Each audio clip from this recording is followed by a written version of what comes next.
Hola, buenas tardes compañeros y maestros. Nosotros somos el equipo número 1 y vamos a empezar con el tema de exposición de la unidad 4, que son válvulas y actuadores biomédicos. Nuestro tema que vamos a exponer son tipos de actuadores con circuito de interfaz para actuadores biomédicos.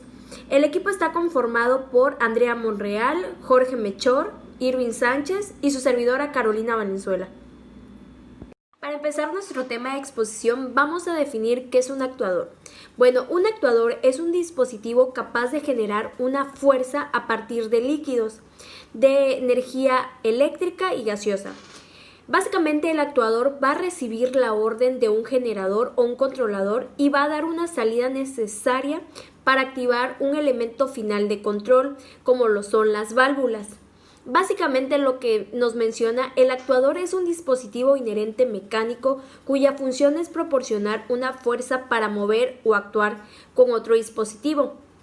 Esta fuerza provoca que el actuador provenga de tres fuentes posibles. Esta puede ser presión neumática, presión hidráulica y presión motriz eléctrica. Esto va a depender de la fuerza que nuestro actuador requiera, ya que más adelante se les va a explicar lo que son los actuadores neumáticos, hidráulicos y eléctricos. Las partes de un actuador. Pues en sí, esto va a depender de qué tipo de actuador estemos hablando y va a ser las especificaciones en sí que tengan. Pero en general les voy a hablar sobre lo que debe de tener un actuador. Pues como punto número 1 tenemos el sistema de llave de seguridad, que va a servir para la retención de las tapas del actuador. Esto va a usar una cinta cilíndrica de acero inoxidable en una ranura de desplazamiento labrada a máquina. Como número 2 tenemos el pitón con ranura, que provee una transmisión autocentrante directa a los indicadores de posición. Como número 3 tenemos los cojinetes de empalme, que sirven para simplificar el acoplamiento de los accesorios a montar en la parte superior. Como número 4 tenemos el pase de aire grande, pues esto va a servir que los conductores internos permitan una operación rápida y severa y evite así los bloqueos de los mismos. Como punto número 6 tenemos las muñoneras, que extiende la vida del actuador en las aplicaciones más severas. Como número 6 tenemos la CeramiGuard, que es la superficie grande y resistente a la corrosión, que va a proteger las partes del actuador contra los desgastes y la corrosión. Como número 7 tenemos los tornillos de ajustes de carrera, que va a proveer. Para proseguir con el tema de exposición, yo les voy a hablar sobre las características de los actuadores. En sí, van a existir tres tipos de actuadores, los cuales son actuadores neumáticos, actuadores hidráulicos y actuadores eléctricos, que más adelante mi compañera Andrea les va a explicar más a fondo. En sí, voy a hablar sobre las características. Como se puede mostrar, los actuadores neumáticos tienen un flujo compresible y aire de 5 a 10 bares. También nos dice que el flujo mueve pistones en cilindro. Tienen válvulas neumáticas, son seguros,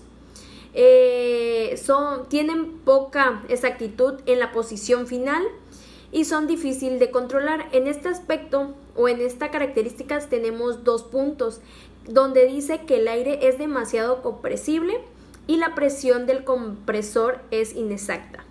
Como otro punto tenemos los actuadores hidráulicos, que nos dice que la precisión obtenida es mayor a los actuadores neumáticos.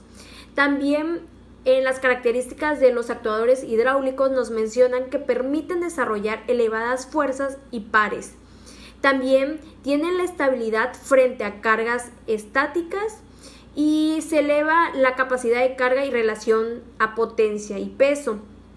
Bueno, en esta diapositiva se habla sobre la característica del actuador eléctrico. Como bien se menciona, pues este actuador solo va a requerir de energía eléctrica y otra de las características que tiene es que solo va a necesitar cables para la transmisión de señales y pues básicamente Este actuador no tiene restricciones de distancia entre la fuente de poder y el actuador. Bueno, compañeros, como se puede mostrar en la diapositiva, les voy a hablar sobre los tipos de actuadores. Como ya les había mencionado, existen 3 tipos de actuadores, el cual es el neumático, el hidráulico y el eléctrico.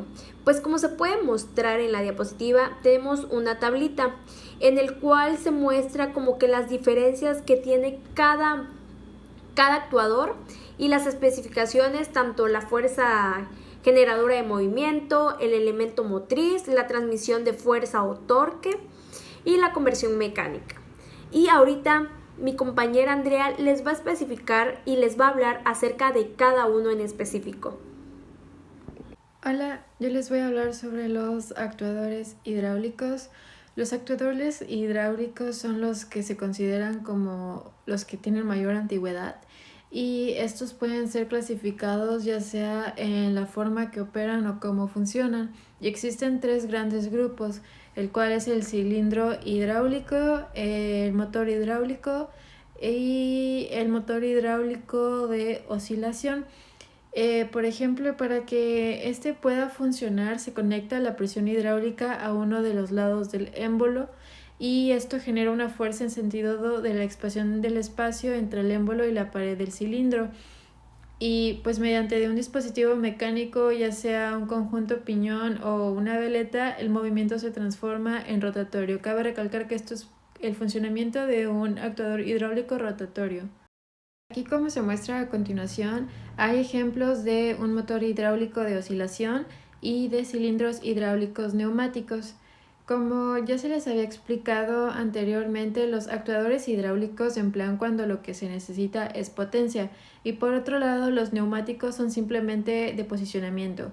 Sin embargo, para los hidráulicos se requiere demasiado equipo de suministro de energía, al igual que bastante mantenimiento. Pero las aplicaciones de los neumáticos también son muy limitadas en cuanto a lo que es la precisión que tienen y también parte del mantenimiento de estos.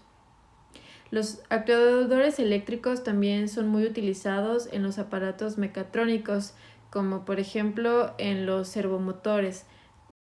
Ahora sí vienen los actuadores neumáticos. Estos son mecanismos que convierten la energía del aire comprimido en trabajo mecánico. Son muy similares a los hidráulicos, solamente que en este caso el uso que se le da pues es diferente y también su estructura, al igual que estos tienen poca viscosidad.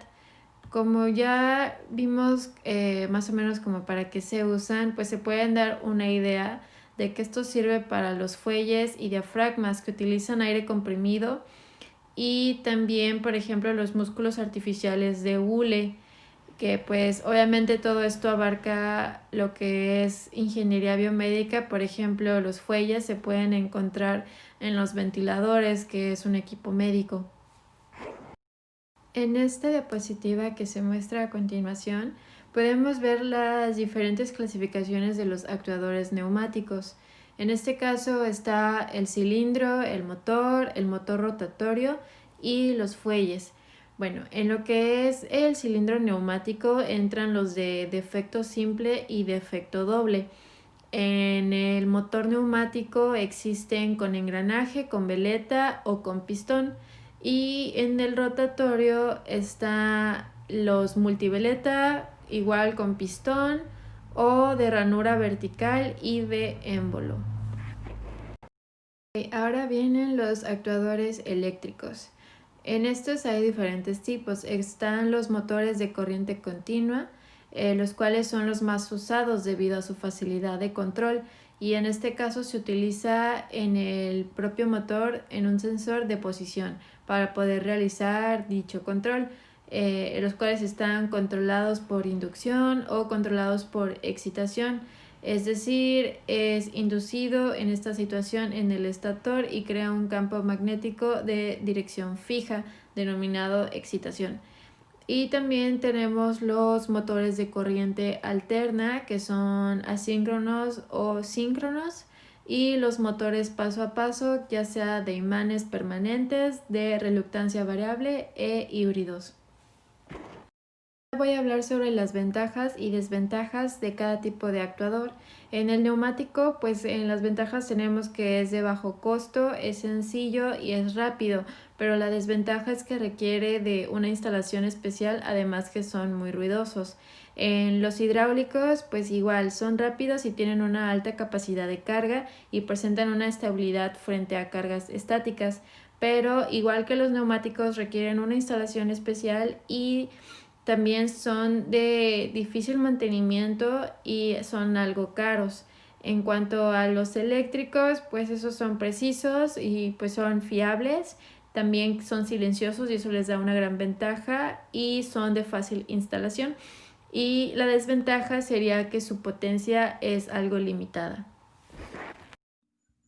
Buenas tardes, a mí me toca hablar de la interfaz entre los transductores y los actuadores. Pues básicamente cuando hablamos de los actuadores, tenemos que estos por sí solos no se pueden controlar. Si tú tienes un motor, pues posiblemente sí, solo conectándole la corriente gire. Pero si tú tienes una serie de actuadores que necesitas que actúen en diferentes ocasiones y en diferentes situaciones o momentos, vas a necesitar una interfaz. ¿Cómo funcionan estas interfaces? Pues básicamente son circuitos integrados con microcontroladores, no tan poderosos a nivel de una computadora, pero sí lo suficiente como para interpretar tanto señales que vienen de los actuadores o sensores, como llevar señales a estos. Esto permite que haya una comunicación de ida y vuelta entre ambos. Por lo general, las interfaces de estos tienen entradas tanto digitales como analógicas, que permiten que tú programando puedas combinar según tu necesidad a qué tipo de salida o entrada vas a conectar el actuador. Estos por sí solos necesitan ser programados antes de usarlos, como tal las interfaces. Creo que todos conocemos lo que viene siendo el Arduino. Bueno, el Arduino es un buen ejemplo de una interfaz, ya que tú primero lo programas con una computadora, con un código por el cual el Arduino ya entiende el lenguaje, y posteriormente cargas este código a la tarjeta, y a la tarjeta tú le puedes ingresar por medio de varios pines, tanto analógicos como digitales, cualquier actuador o sensor. Bueno, yo les voy a hablar acerca de cómo es que se utiliza un circuito de interfaz con actuadores biomédicos. Bueno, el primer elemento de este circuito de interfaz es un sensor o captador. Este es un sistema que transfiere energía del sistema que controla y lo transfiere a una magnitud física que se pueda medir. Esto es energía eléctrica. Las resistencias dependen de la temperatura, de los fototransistores y los detectores de presión. Son los sensores que mayormente son los más habituales que se utilizan. El sensor suele estar conectado a un circuito que genera una señal eléctrica de salida. Esa señal tiene frecuentemente características inadecuadas para su uso directo, de modo que se debe recurrir a la siguiente parte, que si ustedes se fijan en la imagen, se trata de un acondicionador de señal.